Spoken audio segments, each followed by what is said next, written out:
Okay, so let's have a look at the Junior Certificate Higher Level Maths Paper 2 for 2019, questions 10, 11 and 12. So in question 10 we've got to work out the circumference of a circle with a diameter of 8 centimeters. So if you take a circle and imagine it has a diameter here of 8 centimeters. So the radius then is 4. So the circumference of a circle is 2 pi r, 2 times pi times the radius. So in our case it's 2 times pi times the radius, in this case is 4. So that's excuse me, 8 pi, so it's 25.1 centimeters.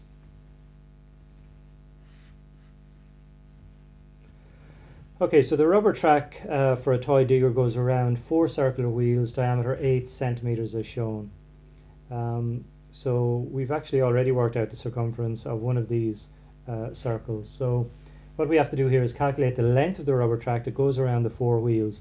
Give your answer correct to 1 decimal place. So the length of the rubber track is the distance from here to here plus the distance from here to here. Now we've already worked that out. This is a semicircle, diameter 8. This is the same semicircle, diameter 8. So we've already worked that bit out. All we've got to do then is work out the 2 straight bits. So the length of rubber track is going to be equal to 25.1. That's the length from here to here and from here to here. Plus we've got to work out the 2 straight bits then. So the 2 straight bits are going to be a distance 4 centimeters from here to here. 4 centimeters, 4, 4, 4 and 4. So there are 6 fours. 1, 2, 3, 4, 5, 6 fours. That will give us one of these straight edges. Double it then to give us 2 straight edges. So we've got plus 12 fours. So when we work that out we get 73.1 centimeters. And that's the length of the rubber track.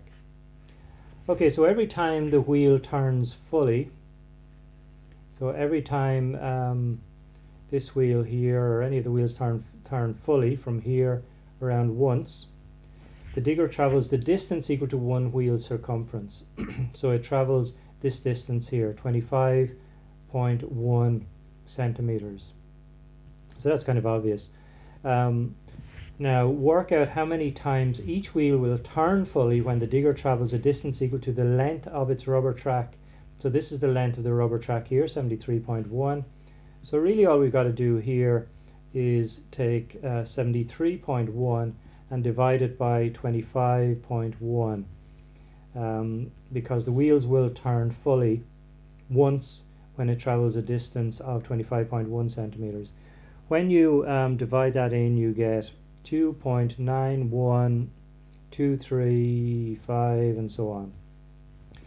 Now the answer to the question then is how many times. So okay, so how many times? So the wheel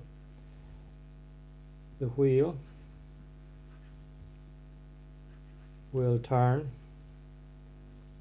How many full turns? Well, it'll turn 2 full turns plus 0.9. 0.9 is not a full turn, so it will turn 2 times. So that's your answer really. The wheels will turn 2 times when the digger travels a distance equal to the length of the rubber track. So that's it for question 10. Let's have a look at question 11. In the diagram below, 2 of the sides have a length S. So we can see here, we've got S and S here. Now S is between 0 and 6. S is real, that's a real number, and the angles, all angles are 90 or 270. So this is 90 degrees, 90 degrees. This will be 270 degrees here, 90, 90 and 90. So let's just have a look at the other sides here in the meantime. This length here is 10. So this length and this length here is S. So this length here must be 10 minus S. This length here is 6. This length here is S. So this length here must be 6 minus S. So now we have all the sides in there, some of them in terms of S. find a formula in algebra for the area of this shape in terms of S. So the area, so I'm going to break this into two rectangles here. So I'm going to just break it up into these two rectangles here. So let's work out the areas then and add them together. So the area then is going to be equal to S times 6 minus S. So that would be S times 6 minus S. That will give me the area of this rectangle here. And the area of this rectangle here will be 6 times 10 minus S. And that's it. We've just got to work this out then. So that would be S times 6, 6S, S times S, S squared, plus 6 times 10, 60, minus 6S. So we end up with, we actually have a plus 6x and a minus 6s here.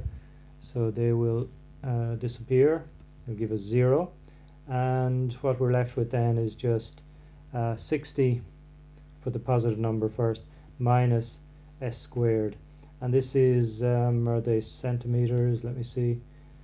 In the diagram below, two sides of length s, where s is all angles. It doesn't actually say what the units are here. So I'll just put down units, units squared. And that's it for part A. So let's have a look at part B then. Show that or explain why the perimeter of this shape is always 32 no matter what the value of s. So the perimeter here is always 32. So let me just move this up a bit, try and get the two of them on screen here. So let me see. So what we've got to do, the perimeter is going to be always 32. So why? So in other words, if we add s plus 6 minus s plus 10 plus 6 plus 10 minus s, hopefully we should get 32. So let's write all that out. So the perimeter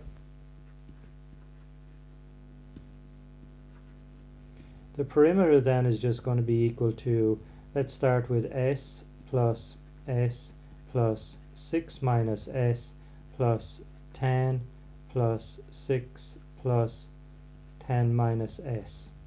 So all I've done is just added up all these dimensions here. Okay, so let's just do that then. What do we get? We get s plus s, which is 2s, minus s, which is 1s, minus another s, which is 0. So the s's will all kind of just disappear. They will cancel. We'll get 0 when we add up all the s's. So let's add up all the numbers now. So we got 6 plus 10, so that's 16. 16 plus 6, 24. No, sorry. 6 plus 10 is 16. 16 plus 6 is 22. And 22 plus 10, 32. So the perimeter is going to be always 32. No matter what number you put in for s, you're always going to get a perimeter of 32 units. And that's it. So in other words, all the s's added equals 0. So no matter what you put in for s, they're just going to disappear. Okay, so let's have a look at well, that was it actually, part B. Okay, so we're on to question 12 then, which is a theorem. So we've got to prove that the exterior angle of a triangle is equal to the sum of the interior opposite angles. So you've got to draw a diagram here first. So again, use a ruler, draw a diagram here. This is some triangle, and we have an exterior angle here as well.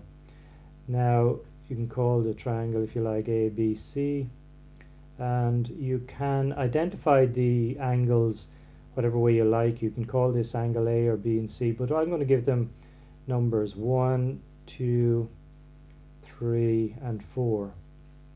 So this is our diagram. Prove that each exterior angle, so this exterior angle here, 4, is going to be equal to the sum of the interior opposite angles, so 1 plus 2. So 4 is equal to 1 plus 2. So what are we given? We're given a triangle. We're given a triangle ABC with angles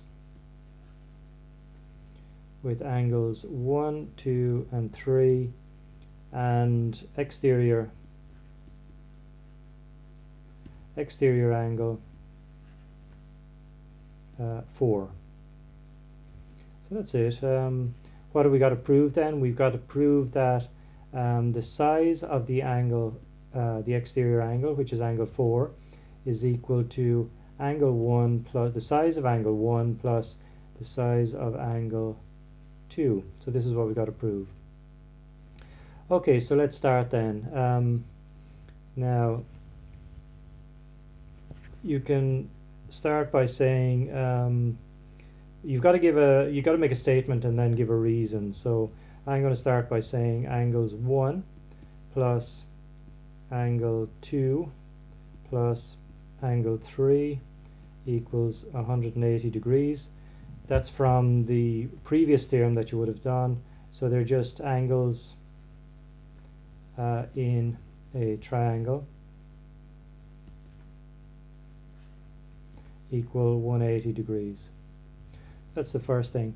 Now so in other words, 1 plus 2 plus 3 is going to give me 180 degrees. Second thing I'm going to do is say that 3 plus 4, angles 3 plus 4 also give me 180 degrees because it's a straight angle. So let me just write that down now.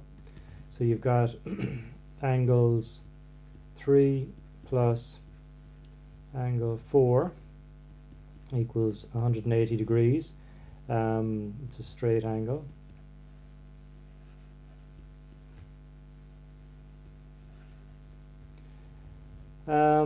So if both of these, if all of this is equal to 180 and all of this is equal to 180, then all of this must be equal to all of this here. So therefore, angle 1 plus angle 2 plus angle 3 is equal to angle 3 plus that size of angle 4. That would mean then that angle 1 plus angle 2 is equal to angle 4, the size of angle 4. How? So what do we do? Subtract angle 3 from both sides.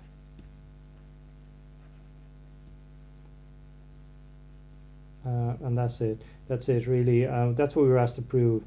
Angles 1 plus 2, the size of angles 1 plus 2 is equal to the size of angle 4. So that's really it.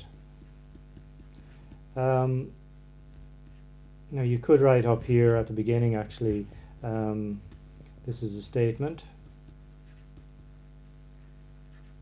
and this here, these here were your reasons.